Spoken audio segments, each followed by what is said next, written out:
The Little Blue Man. At 1:45 p.m. on January 28, 1967, a rainy day in Studham Common, England, 7 boys were walking through a little valley between the Chiltern Hills called Dell, heading for their school. One of them, 10-year-old Alex Butler, in glancing casually south, saw what he later described as a little blue man with a tall hat and beard.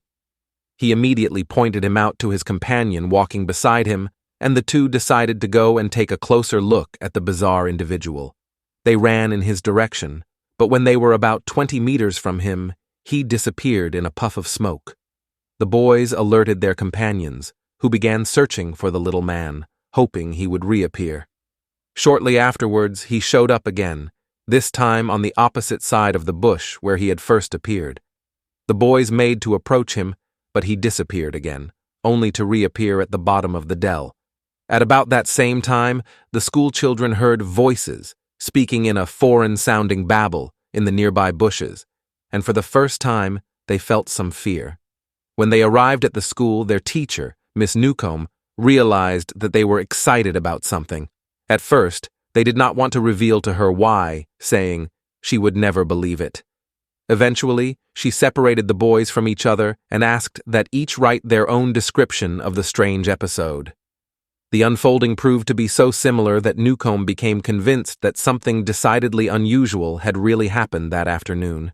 The issues were eventually published in a small volume entitled The Little Blue Man of Studham Common. At some point, the news drew the attention of investigators Brian Winder and Charles Bowen, who learned that in recent months, numerous local residents had reported UFO sightings. According to some accounts, 2 UFO landings had occurred at the spot where the little blue man had been seen. But the UFO connection remained a guess, because the boys had not said they had seen any. The officers questioned the boys in the presence of their teacher. According to the report compiled by Winder, according to them, the little man must have been a little under 3 feet tall, to which must be added the 50 inches of the hat or helmet, best described as a tall bowler hat without a brim. They could make out a line that was either a fringe of hair or the lower brim of the hat, 2 round eyes, a small, apparently flat triangle in place of a nose, and a awn.